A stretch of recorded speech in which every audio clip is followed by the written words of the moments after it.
Muito bom dia, que Deus abençoe a sua vida e Deus abençoe também a nossa semana que está iniciando. Tá? Nós vamos hoje, com a nossa leitura, nós vamos continuar falando sobre o assunto que falamos nas últimas leituras no fim da semana passada, tá bom? Nós vamos estar falando sobre autoridade, sobre sujeitar-se às autoridades e nós comentávamos sobre na última leitura, sobre aquela questão de Romanos 9:17, né, que fala sobre aquela passagem que fala que Deus levantou o faraó. Como pode? Faraó, querido, né, pelo menos aquele faraó ali que oprimiu o povo de Deus, era como se fosse um Hitler dos nossos dias, tá? Ele era um homem muito mau. Um homem que perseguia o povo de Deus, escravizava o povo de Deus e estava assassinando crianças inocentes. Tá? Lembre-se que o povo estava crescendo muito e a ordem para as parteiras egípcias era o seguinte: quando um hebreu nascesse, fosse menina, para deixar viver. Quando fosse menina, era para matar, para que eles parassem de crescer, de reproduzir. Tá? Então havia uma opressão maligna muito grande e Deus diz: eu te levantei, né? Deus falou: eu te levantei para um propósito, que o nome do Senhor fosse conhecido em todas as nações, como foi, tá? E hoje nós vamos ler aqui o livro de Gênesis, capítulo 45, verso 7, e vamos continuar falando sobre esse assunto. Acompanhe a leitura até o fim, se inscreva no canal. Você que ainda não se inscreveu, se inscreva aí no canal, compartilhe essa mensagem com muitas, mas muitas pessoas mesmo, para que nós possamos levar essa palavra viva a muitas pessoas, tá bom? Vamos lá. Diz o texto no capítulo 45 de Gênesis, versos 7 e 8. Deus me enviou à frente de vocês para lhes preservar um remanescente nesta terra e para salvar-lhes a vida com grande livramento. Isso aqui é José se revelando aos irmãos dele. Olha só, ele diz: Deus me enviou à frente de vocês para lhe preservar um remanescente nessa terra, para salvar-lhes a vida com grande livramento. Assim não foram vocês que me mandaram para cá, mas sim o próprio Deus. Não foram vocês. Vocês me venderam como escravo. José sofreu muito, como nós sabemos. Falamos aqui, José sofreu muitas agressões, prisões, enfim, fora das agressões e prisões, imagina a saudade da família, a saudade dos pais, estar fora da sua terra, fora de tudo, anos e anos, sem saber o que aconteceria realmente, né? E ele diz assim, sem nenhum ressentimento, sem nenhuma mágoa dos seus irmãos, ele diz: não foram vocês. Não fica triste não, foi Deus que me enviou aqui. Ou seja, e é para um grande livramento. Mas como assim livramento? Né? Como assim Deus iria colocar o povo dele debaixo das mãos de um homem ruim, de uma autoridade ruim? Você está entendendo o que eu estou querendo dizer? Nós falávamos sobre a sujeição à autoridade. Quando o apóstolo Paulo fala lá em Romanos 13, nós temos que estar sujeito a toda autoridade, não só as boas, mas a toda autoridade. E aqui nós estamos vendo que Deus colocou, foi Deus. Veja que José aqui está falando debaixo de inspiração. A palavra de Deus é toda ela inspirada por Deus. Então se ele está falando que foi Deus, é porque foi Deus. Mas pode Deus, talvez você pergunte, bispo, mas pode Deus colocar pessoas boas, colocar o povo dele debaixo de pessoas ruins, da autoridade de pessoas ruins? É o que a gente está acabando de ler aqui. Ó. Pode acontecer isso? Me responde. Pode. Tanto pode como foi o que ele fez. Ele foi o próprio Deus que colocou a nação dele debaixo de uma autoridade perversa e ruim. Agora, por quê? Pessoas boas podem sofrer, mas José não era uma pessoa boa, não sofreu, mas por quê?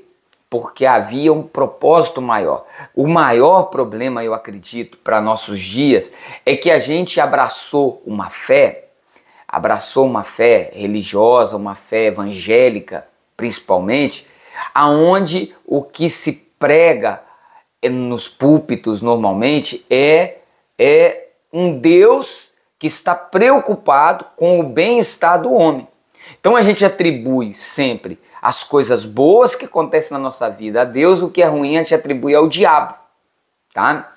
E esse conceito, na maioria das vezes, está errado, porque o propósito de Deus aqui, mais do que o nosso bem-estar, é e sempre foi a redenção do ser humano.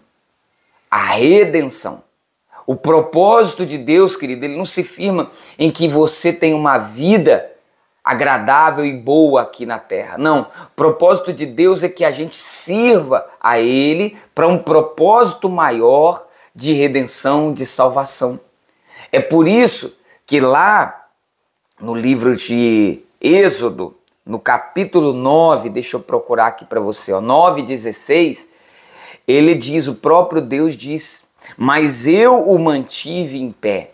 Deus falando para Faraó, eu o mantive em pé, exatamente com esse propósito, mostrar-lhe o meu poder e fazer que o meu nome seja proclamado em toda a terra.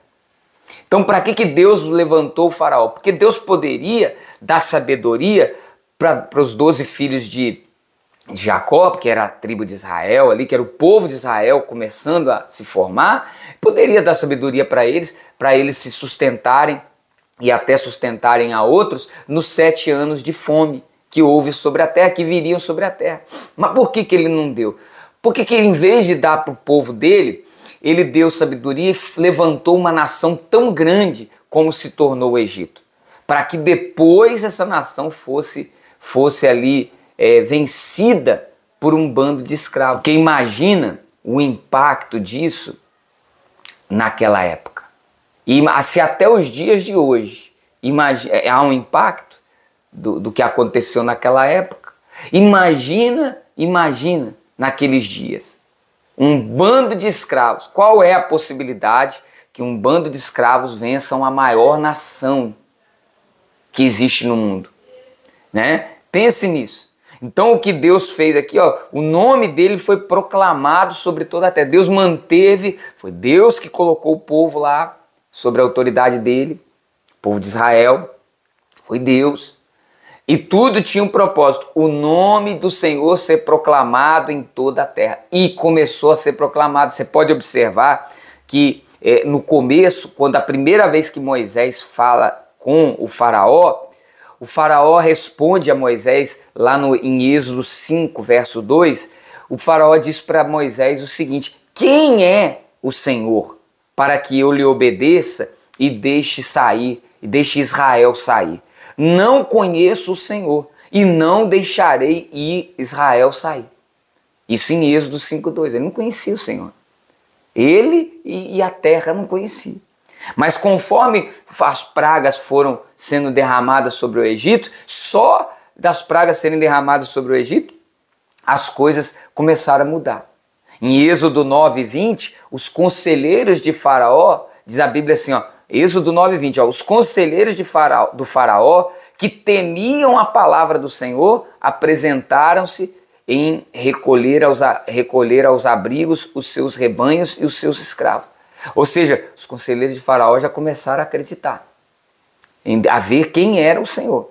Tá? Olha só, em Êxodo 8:19 diz que até os magos do Egito haviam dito ao Faraó: isso é o dedo de Deus. Isso é o dedo de Deus. Tá vendo? Olha lá. Quando você vai em Êxodo 11, verso 3, diz assim, Moisés era tido em alta estima no Egito pelos conselheiros do Faraó e pelo povo. Tá vendo como a situação está mudando? O propósito de Deus está se cumprindo. Quando você vai em Êxodo 9:27, diz assim, que até o Faraó acabou dizendo, o Senhor é justo. Agora que Faraó está dizendo, depois de dizer que não conhecia o Senhor, agora ele está dizendo, o Senhor é justo. Eu e o meu povo é que somos culpados. Está em Êxodo 9:27. Quer dizer, até Faraó começou ali a conhecer quem era Deus. Você está entendendo? E aí isso foi se estendendo para as demais nações.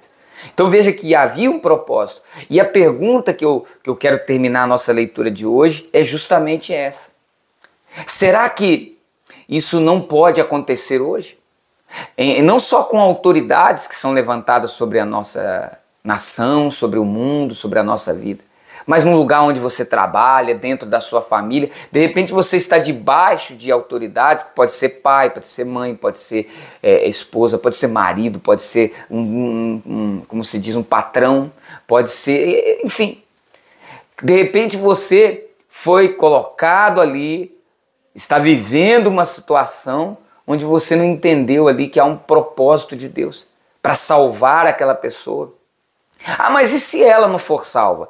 E se ela se aproveitar, porque eu procuro fazer tudo direitinho, se aproveitar de mim e fizer pior, tal. Querido, você pode ter certeza, eu acredito da seguinte forma: se ela se aproveitar e fizer o pior e não se converter, ela vai estar trazendo maior juízo sobre a vida dela, porque ela viu um homem justo, uma mulher justa, um homem de Deus verdadeiramente, não é de igreja não, é homem de Deus, não é só da igreja não, tem que ser da igreja, mas não é só da igreja, é de Deus mesmo, que é justo, que é servo, que obedece.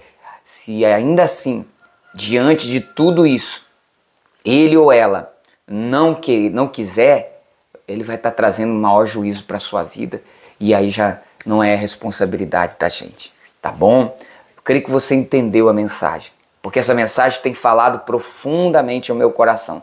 Aliás, eu vou até estender um pouco mais ela durante essa semana, falando sobre alguns exemplos para que possamos entender muito melhor que não se trata da gente, se trata dele, do nosso Deus. A vida não se trata sobre o homem no centro das coisas. É Deus no centro de tudo, tá bom? Deixa Deus te usar, deixa Deus, coloca a sua vida na mão dele.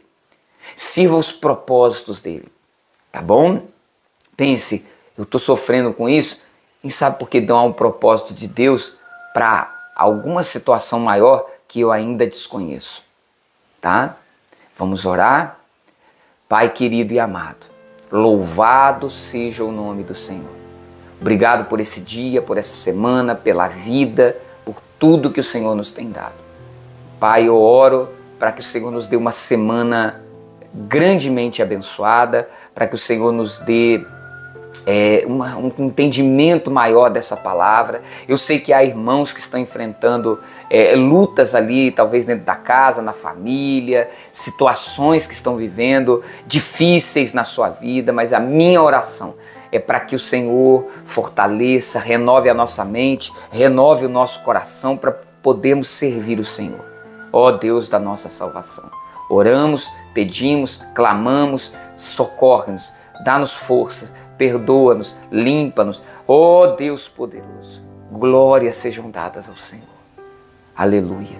Abençoe esse copo com água e que haja cura, que haja libertação sobre a vida de todos os que estão recebendo essa bênção, essa oração. Amém e amém. Beba da água, seja abençoado. Até amanhã, se Deus permitir.